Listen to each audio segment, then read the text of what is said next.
Muito bom, gente. Vamos continuar a nossa série. Não sei quantos têm acompanhado, mas nós estamos falando sobre a cultura do reino de Deus. E enquanto nós cantávamos as canções aqui pela manhã, que a gente tem o costume de falar que a gente tem dois momentos da palavra. O momento onde a gente canta a palavra e o momento onde a palavra ela é pregada. E nós estávamos cantando aqui, um novo dia recebi, um novo dia recebi, né? Enquanto a gente cantava isso e pensando naquilo que nós vamos falar e naquilo que nós temos falado aqui nas últimas semanas, nós estamos recebendo um novo dia para vivermos a cultura do reino de Deus. Eu e você, a cada manhã, a gente recebe uma nova oportunidade para vivermos não somente aquilo que esse mundo tem a oferecer, aquilo que a terra tem a oferecer, mas nós temos uma oportunidade de vivermos os céus na terra. Todos os dias, essa esperança se renova sobre os nossos corações, onde nós podemos viver um novo dia. Porque eu não sei você, mas as coisas que esse mundo tem a oferecer, elas são boas, elas são prazerosas, mas elas não satisfazem os desejos do nosso coração. Há uma ânsia, há um desejo por vivermos coisas maiores, coisas melhores, e isso nós só encontramos no reino de Deus, no reino dos céus. E é isso que nós temos explorado nessa manhã. Vivemos o reino de Deus, o reino dos céus, não quando nós partimos dessa para uma melhor, mas o reino e as verdades do reino. Aquilo que o reino traz nas nossas vidas: prosperidade, cura, vida abundante, uma vida onde nós desfrutamos da alegria, da paz, do perdão, do amor de Deus todos os dias. Amém. Onde nós não precisamos nos limitar ou sermos controlados pelas circunstâncias que esse mundo nos oferece, mas nós podemos orar e dizer: Deus, faça a tua vontade aqui na terra, como é feita nos céus. E experimentarmos do sobrenatural do Pai sobre as nossas vidas. Amém. Não sei você, mas eu quero isso para a minha vida. Amém? Amém? Então eu quero convidar você a abrir comigo sua Bíblia em Mateus, no capítulo 5. Nós estamos indo para a quarta parte dessa série e nós temos visto nas palavras de Jesus qual é a cultura desse reino que eu e você, nós pertencemos. Mateus, capítulo 5, nós vamos ler os versículos 1 ao 12. Diz assim: Jesus, vendo a multidão, subiu a um monte, e assentando-se, aproximaram-se dele os seus discípulos. E abrindo a boca, os ensinava, dizendo... E agora Jesus começa a pontuar a cultura do reino dos céus. Bem-aventurados os pobres de espírito, porque deles é o reino dos céus. Bem-aventurados os que choram, porque eles serão consolados. Bem-aventurados os mansos, porque eles herdarão a terra. Bem-aventurados os que têm fome e sede de justiça, porque eles serão fartos. Bem-aventurados os misericordiosos, porque eles alcançarão misericórdia. Bem-aventurados os limpos de coração, porque eles verão a Deus. Bem-aventurados os pacificadores, porque eles serão chamados filhos de Deus. Bem-aventurados os que sofrem perseguição por causa da justiça, porque deles é o reino dos céus. Bem-aventurados sois vós quando vos injuriarem e perseguirem, e mentindo disserem todo mal contra vós por minha causa. Exultai e alegrai-vos, porque é grande o vosso galardão nos céus, porque assim perseguiram os profetas que foram antes de vós. Vamos orar. Deus Pai, nós te agradecemos por esse momento onde nós paramos para ouvir a tua voz, Espírito Santo. Esse momento onde nós paramos para ouvir as tuas palavras, para que a nossa mente seja renovada, para que o nosso espírito seja fortalecido. Pai, nós abrimos o nosso coração nessa hora. O Espírito Santo vem e revela Jesus nessa manhã aos nossos corações, às nossas vidas, Pai. Nós queremos sair daqui transformados, renovados por aquilo que só o Teu Espírito Santo pode fazer nas nossas vidas. Por isso, age com liberdade no nosso meio, Espírito Santo de Deus. É no Teu santo nome que nós oramos, Jesus. Amém, amém e amém. Nós vimos então, vou fazer uma breve recapitulação, nós vimos na parte 1 que bem-aventurados são os pobres de espíritos, porque deles é o reino dos céus. E o que isso significa de maneira prática para mim e para você? É vivermos uma vida em total dependência de Deus. Não tem nada a ver com sermos miseráveis, ou nada a ver com termos um espírito pobre, uma casta inferior de espírito. Não. Tem a ver em vivermos nesse mundo com uma mentalidade de que tudo aquilo que nós fazemos, tudo aquilo que nós somos, nós fazemos em dependência total de Deus. E tudo que nós temos, Ele nos dá pela sua graça maravilhosa. Na parte 2 nós vimos que bem-aventurados são os que choram, porque eles serão consolados. E a raiz de todo o nosso choro, a raiz de toda a tristeza que nós vivemos nessa terra, de tudo aquilo que nós sofremos nessa terra, a raiz de tudo isso foi quando o homem escolheu virar as costas para Deus, a queda do homem, quando o homem escolhe viver de maneira independente. E vem Jesus então como homem para consertar todas as coisas. Então aquilo que nos consola verdadeiramente, no mais profundo do nosso ser, é o Evangelho de Jesus Cristo. Semana passada nós conversamos sobre bem-aventurados, os mansos, em algumas traduções, os humildes, porque eles herdarão a terra. E nós vimos que essa mansidão, essa humildade não é algo que nós produzimos com base nas nossas forças, mas é algo que o Espírito de Deus produz em nós através do fruto do Espírito, onde nós submetemos a nossa vida a Jesus, reconhecemos a nossa dependência, onde nós vivemos com uma ausência de vingança, uma ausência de egocentrismo, onde colocamos as nossas vontades, os nossos sonhos, os nossos planos, os nossos projetos na mão de Deus, sabendo que Ele tem o melhor para as nossas vidas, e onde nós vivemos com base num domínio próprio que o Espírito produz em nós. Nós vimos que mansidão não é ser fraco, mansidão não é fraqueza, pelo contrário, é colocarmos as nossas forças, o nosso poder submisso ao Espírito Santo de Deus, para que a nossa força transpareça, para que a nossa força revele a força de Jesus Cristo. Amém?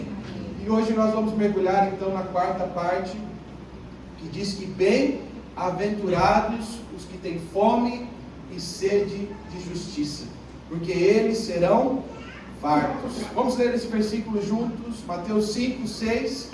Bem-aventurados os que têm fome e sede de justiça, porque eles serão fartos. E é muito interessante que Jesus fala sobre fome e sede. Ele pega dois aspectos da nossa natureza, dois aspectos naturais, que sem comida, sem bebida, nós não temos vida. Eu até pesquisei, vi aqui no site Medical News for Today, diz assim que sem água, nós conseguimos sobreviver de 3 a 5 dias sem água. E é provável que uma pessoa consiga sobreviver, dependendo do seu estado de saúde, de 1 a 2 meses sem comida. Então, hoje eu vou pegar todo o resto da série, a gente vai até 5 da tarde. Se vocês podem sobreviver até 1 a 2 meses sem comida, o que são 8 horas sem comida. Estão comigo? Olha só. E é interessante isso, Jesus pega esses dois aspectos, né? Sem aqueles que têm fome e têm sede. Aspectos naturais nessa vida. Que sem fazermos isso, sem realizarmos essas ações, sem bebermos, sem comermos, nós perdemos a vida. E é interessante que quando a gente começa a aprofundar o nosso conhecimento a respeito dessa fome e dessa sede por justiça, ela tem um aspecto duplo. O que eu quero dizer com isso? Tem uma fome e uma sede que ela já foi suprida. Amém. Tem uma fome e uma sede que ela já foi suprida. Guarda isso no teu coração. Tem uma fome e uma sede por justiça que já foi suprida. mas tem uma fome e uma sede por justiça que eu e você nós precisamos nos alimentar diariamente.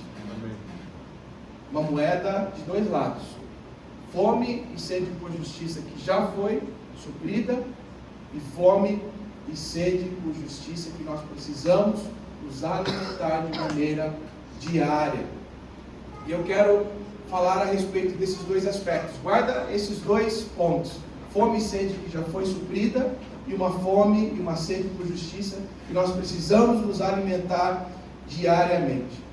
E antes da gente entrar nesses dois aspectos, eu quero definir com você o que é justiça. De uma maneira bem simples, de uma maneira bem direta, o que é essa justiça que Jesus está falando. Tenham fome e sede de justiça. O que é essa justiça? Então, o primeiro ponto é: essa justiça é estar em um relacionamento correto com Deus. O que é isso? Estar em paz com Deus. Ter a certeza de que eu tenho um verdadeiro relacionamento com Deus. De que Deus está comigo, de que Deus é por mim, de que Deus vai à frente abrindo o caminho, de que a minha vida está segura nas mãos de Deus, que eu tenho paz com Deus. Então essa justiça, em primeiro lugar, é um relacionamento correto com Jesus, um relacionamento onde eu desfruto de paz com Deus, onde eu desfruto de harmonia com Deus, onde eu desfruto do meu dia a dia sabendo que Deus está comigo, sabendo que Deus luta as minhas batalhas. E em segundo lugar, o segundo aspecto dessa justiça é viver uma vida de integridade, viver uma vida de pureza, viver uma vida de santidade, viver uma vida de equidade, retidão, uma vida cheia de virtudes, na qual meus pensamentos, os meus sentimentos e as ações que eu realizo são inteiramente alinhadas com quem Jesus é. Então, por um lado, justiça é estar em paz com Deus, e por outro lado, justiça é viver uma vida em santidade, viver uma vida em equidade, viver uma vida em retidão, viver uma vida onde tudo aquilo que eu faço, tudo aquilo que eu penso, tudo aquilo que eu digo, as minhas ações, elas estão alinhadas com o caráter de Jesus. Esses dois aspectos. E eu quero falar sobre o primeiro: estar em um relacionamento correto com Deus. Tenham fome e sede de justiça. Justiça é ter um relacionamento correto com Deus, mas também viver uma vida santa, viver uma vida onde nós somos aqueles que transparecem, aqueles que testemunham a vida de Jesus para as pessoas que estão ao nosso redor. E como que acontece isso? Como que eu e você, nós estamos em um lugar onde nosso relacionamento está em paz com Deus, onde nós podemos ter essa certeza de que eu estou em um relacionamento correto com Deus? Talvez essa seja uma das maiores perguntas de toda a humanidade. Como que eu faço para ter essa segurança de que a minha vida está segura em Deus, de que eu realmente tenho um relacionamento com Deus, de que o meu relacionamento com Deus está seguro, de que o meu relacionamento com Deus não há nada, não há uma brecha, não há nenhum erro que faça com que eu perca esse relacionamento? Como que eu posso ter essa certeza? Eu quero ir direto ao ponto, convidar você a abrir comigo a sua Bíblia, em 2 Coríntios, no capítulo 5, no versículo 21, que responde essa pergunta: como ter um relacionamento correto, como viver em paz com Deus, como saber que hoje eu desfruto de plena paz com Deus. 2 Coríntios 5, versículo 21 diz assim: pois Deus fez de Cristo, aquele que nunca pecou, a oferta por nosso pecado. Por isso que Cristo encarnou, por isso Cristo se fez homem, para representar a humanidade. O que Paulo está querendo dizer aqui? Que a encarnação de Cristo, Cristo se fazer homem, ele veio para representar cada um de nós. Porque eu e você, através das nossas forças, através da nossa obediência, nós nunca conseguiríamos restaurar esse relacionamento com Deus. Nós nunca conseguiríamos acertar, nós nunca conseguiríamos pagar essa conta, essa dívida que a humanidade tinha para com Deus.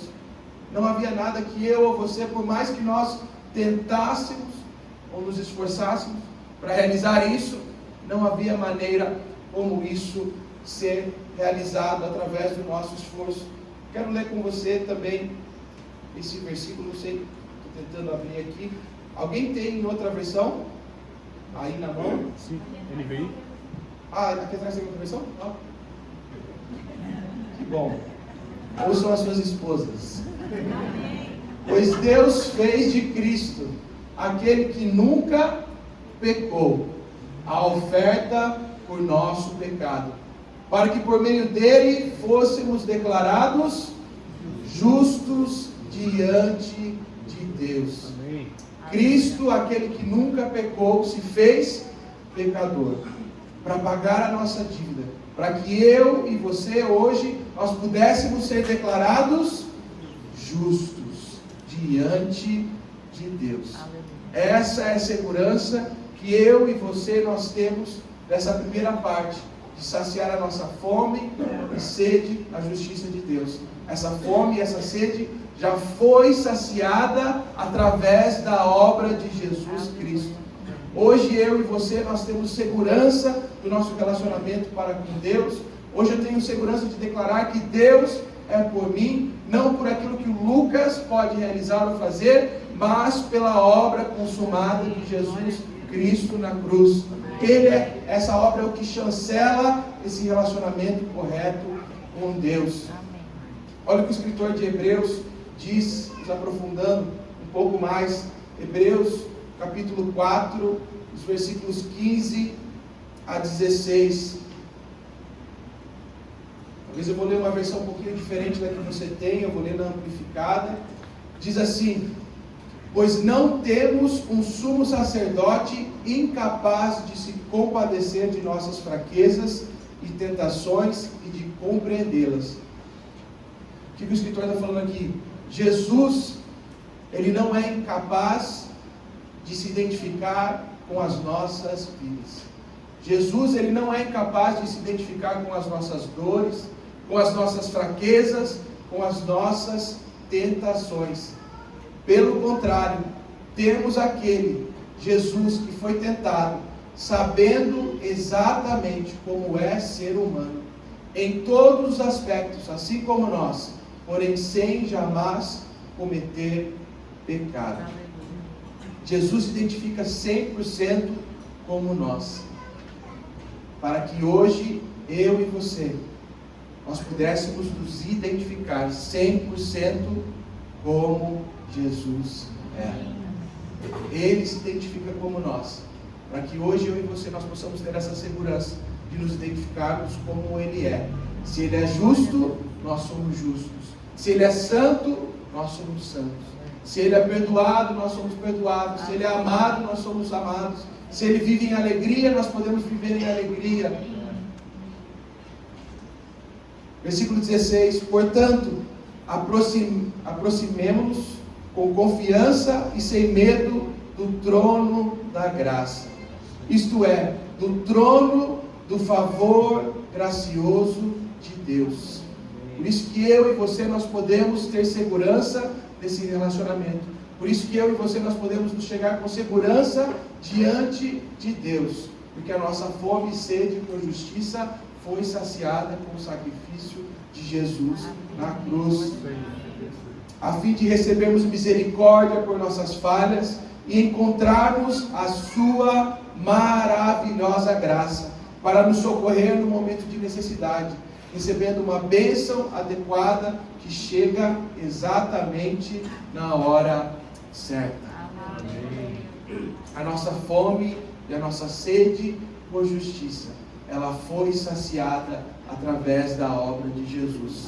Ele se compadece de nós, ele se identifica como homem, 100% homem, passa por todas as nossas fraquezas, todas as nossas tentações, abandono, tristeza, tudo Jesus sofre e passa como homem, para que hoje eu e você, nós pudéssemos nos identificar 100% com como Ele é hoje, como Jesus é, hoje nós somos nesse mundo.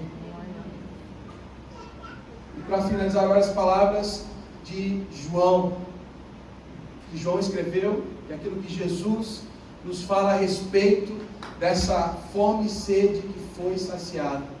João, no capítulo 6, as palavras de Jesus, logo após ele ter feito aquele milagre da multiplicação, ele diz assim: Jesus respondeu: eu sou o pão da vida. Quem vem a mim, o que acontece? Nunca mais terá fome. Quem crê em mim, nunca mais terá sede. Aqueles que têm fome e sede por justiça se fartarão. Jesus fala: eu sou o pão da vida. Quem vem a mim nunca mais terá fome, nunca mais terá sede. Em Jesus fomos supridos, fomos saciados através da obra de Jesus. Amém. Quero convidar você a colocar sua mão assim no seu coração e declarar isso sobre a sua vida. Em Jesus, eu fui completamente saciado. A obra de Jesus garante o meu relacionamento com Deus Todo-Poderoso. Aleluia. Amém?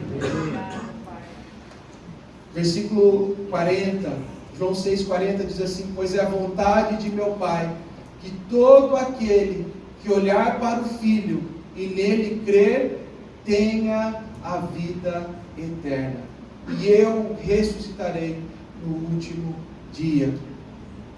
Lembra que nós falamos fome e sede?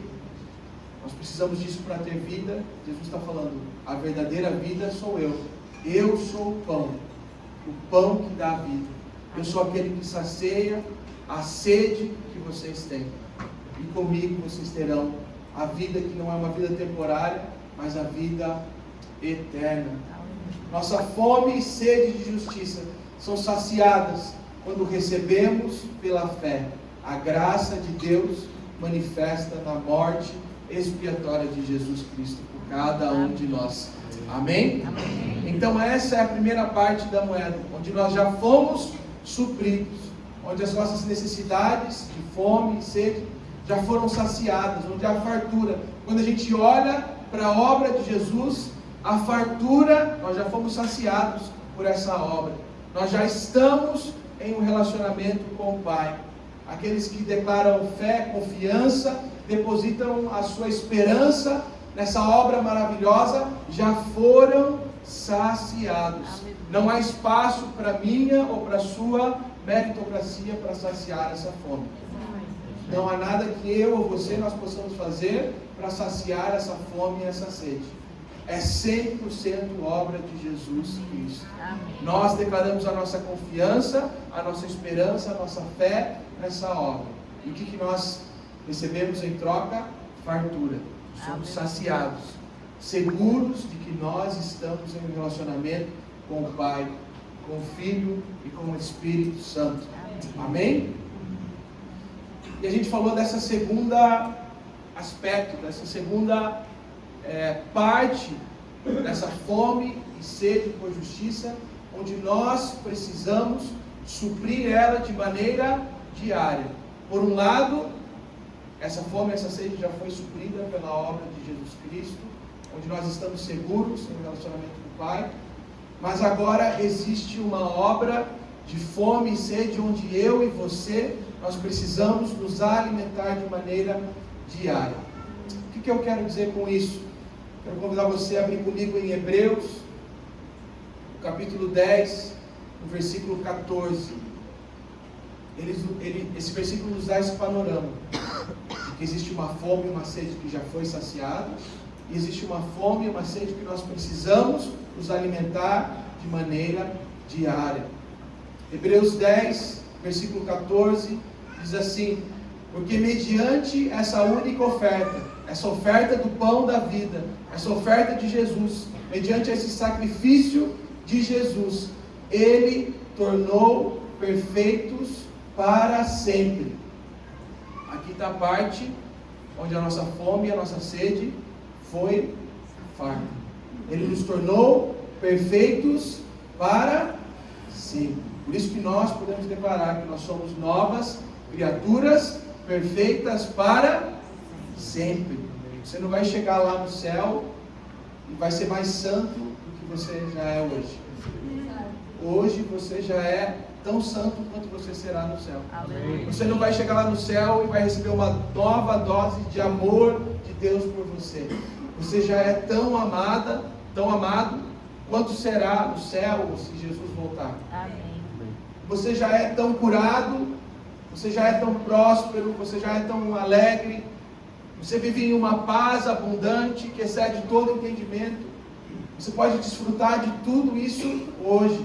Por isso que nós estamos falando sobre a cultura do reino de Deus. Tudo isso nós podemos desfrutar hoje. Amém. Ele tornou perfeitos para sempre. E agora vem a segunda parte. Os que estão sendo santificados. Essa é a segunda parte da moeda. Ele nos tornou perfeitos para sempre. Mas eu e você, nós estamos em um processo de santificação.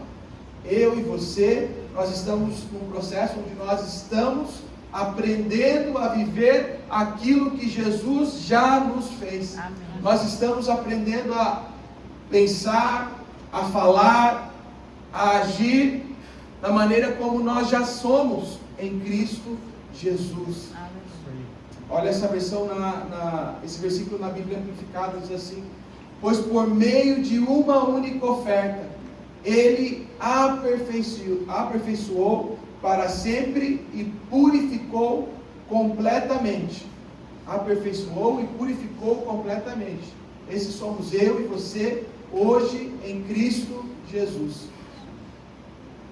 A segunda parte, os que estão sendo santificados, levando cada crente, cada um que crê na obra de Jesus, à plenitude e maturidade espiritual. Aqui nessa terra, eu e você, nós estamos passando por essa jornada, onde nós estamos amadurecendo, onde nós estamos num caminho rumo à maturidade espiritual. E ele continua, o escritor de Hebreus, nos capítulos 15, 16, 17, ele continua falando como acontece esse processo. E o Espírito Santo, versículo 15, também nos acrescenta o seu testemunho, em confirmação disso, pois depois de ter dito, versículo 16, esta é a aliança que farei com eles depois daqueles dias, aliança em que eu e você, nós vivemos hoje. Olha o que Deus fala ao nosso respeito.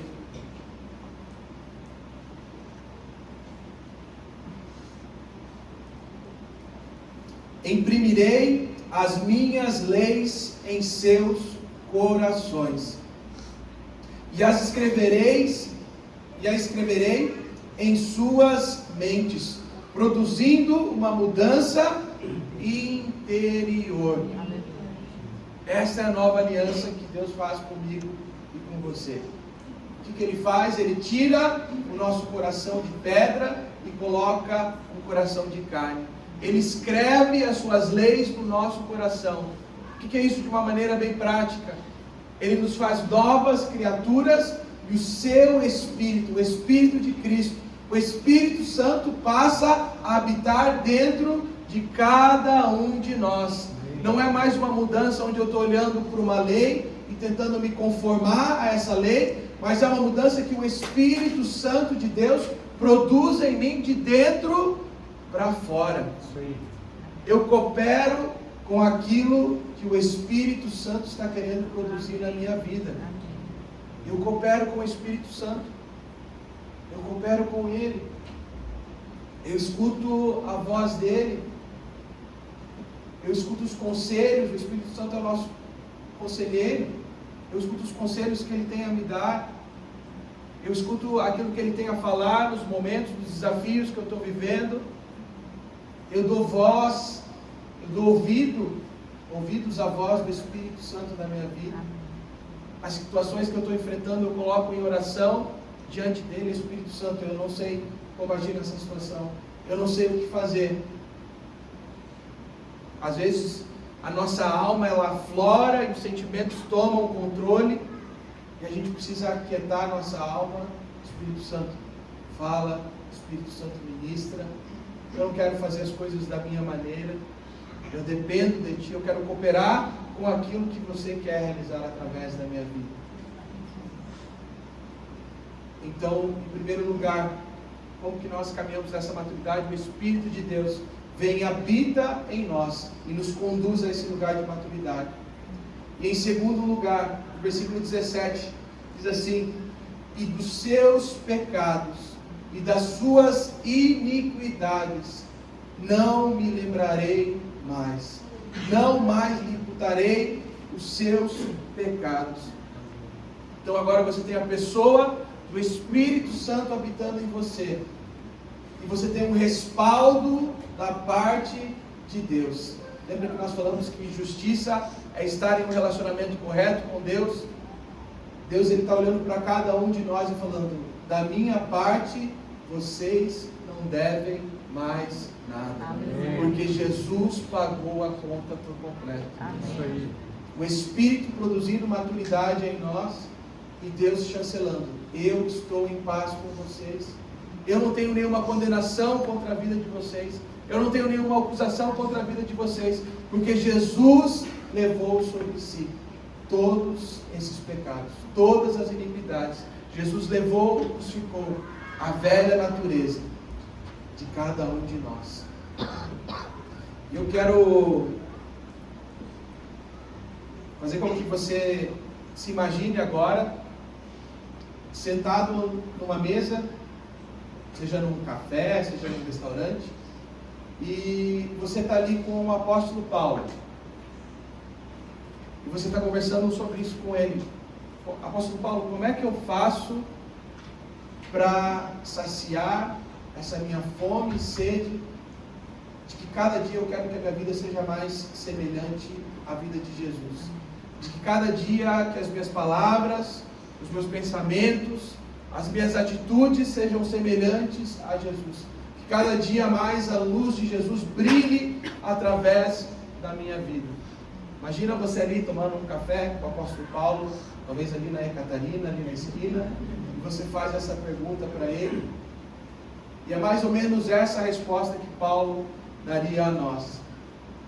Em Efésios, capítulo 4, versículo 22, Paulo começa a responder essa pergunta: como saciar a minha sede, a minha fome, por cada dia mais me parecer com Jesus? Como que eu faço isso, apóstolo Paulo? E ele começa: livrem-se de sua antiga natureza e de seu velho modo de viver, corrompido pelos desejos impuros e pelo engano. Apóstolo Paulo, como é que eu faço isso? Versículo 23: deixem que o Espírito renove seus pensamentos e atitudes. Deixem que o Espírito, lembra que nós falamos? O Espírito em nós não é mais uma lei que a gente está olhando e tentando cumprir, mas nós cooperando com a obra do Espírito Santo em nós. Deixem que o Espírito renove seus pensamentos e atitudes. Como assim, apóstolo Paulo? Versículo 24: revistam-se de sua nova natureza, criada para ser verdadeiramente justa e santa como Deus. Amém. Se identifiquem com aquela fome e com aquela sede que foi saciada. Se identifiquem com aquilo que o pão da vida fez. Se identifiquem com aquilo que a obra de Jesus realizou. Jesus se identificou como cada um de nós, para que hoje nós pudéssemos fazer isso. Agora eu me identifico com aquilo que Jesus é. Revistam-se de sua nova natureza, criadas para ser verdadeiramente justa e santa como Deus é. E aí ele começa: portanto, Abandonem a mentira e digam a verdade a seu próximo, pois somos todos partes do mesmo corpo. Quando você começa a viver essa verdade, o Espírito em você, esse caminho da maturidade, você começa a ver que a vida em corpo é uma vida onde eu começo a me preocupar mais com o próximo do que comigo mesmo. Uma vida onde eu machucar o próximo é tipo eu me machucando mesmo, eu ferindo a mim mesmo. Versículo 26, e não pequem ao permitir que a ira os controle. Acalmem a ira antes que o sol se ponha, pois ela cria oportunidades para o diabo. Versículo 28, quem é ladrão, pare de roubar. Em vez disso, use as mãos para trabalhar com empenho e honestidade, e assim ajudar generosamente os necessitados. Versículo 29, evitem o linguajar sujo e insultante, que são conselhos do apóstolo Paulo, como que é caminhar em direção a essa maturidade, quais são os princípios dessa caminhada, que todas as suas palavras sejam boas e úteis, a fim de dar ânimo àqueles que as ouvirem. Não entristeçam o Espírito Santo de Deus, o selo que Ele colocou sobre vocês, para o dia em que nos resgatará como sua propriedade. Livrem-se de toda amargura, raiva, ira, das palavras ásperas e da calúnia, de todo tipo de maldade. Amém. Versículo 32. Em vez disso, sejam bondosos e tenham compaixão uns dos outros, perdoando-se como Deus os perdoou em Cristo. Amém. E aqui está a chave. Quero convidar o pessoal da banda, pode vir chegando aqui na frente. Perdoando-se como Deus os perdoou em Cristo. E aqui está a grande chave da maturidade minha e sua, de caminharmos em maturidade com Jesus, de sermos reflexos de quem Jesus é nesse mundo.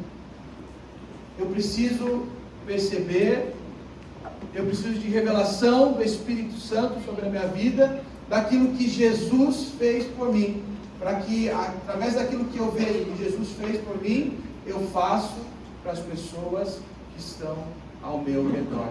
Assim como eu fui perdoado por Jesus, eu vou perdoar. Assim como eu fui amado por Jesus, eu vou amar. Assim como eu fui curado por Jesus, eu vou ser um instrumento para que outras vidas sejam curadas. Amém. Aqueles que têm fome e sede de justiça serão fartos. Aleluia. Nós somos fartos pela obra de Jesus na cruz. E nós somos saciados a cada dia quando o Espírito Santo de nós, quando o Espírito Santo em nós produz essa obra de Deus, quando nós cooperamos com aquilo que o Espírito Santo realiza em nós. Amém. Quero ler um trecho que eu estava lendo esse livro ontem, que é algo que tem muito a ver com aquilo que nós estamos conversando, e fala sobre essa caminhada de maturidade que eu e você nós temos. Diz assim: o discipulado cristão não é um processo de entrar pela graça e depois tornar-se cada vez menos dependente dessa graça. A nossa caminhada com Jesus não é uma porta onde nós entramos por essa obra da graça de Jesus e depois que a gente entra, a gente acha que essa maturidade é produzida através daquilo que nós podemos fazer com as nossas forças. Ao contrário, é tornar-se mais dependente da graça. O motor da santificação saudável, o motor dessa maturidade saudável é a crescente consciência da nossa justificação. Quanto mais consciente eu estou desse relacionamento perfeito que eu tenho com o Pai, em consequência, mais santo as minhas atitudes, os meus pensamentos, as minhas falas se tornam. Nosso crescimento não é alimentado pelo nosso estado. O nosso estado é aquilo que alimenta o nosso crescimento. O nosso crescimento não é alimentado pelo nosso estado. Quando uma lagarta recebe asas ao se desenvolver para virar uma borboleta, ela não fica menos dependente das asas.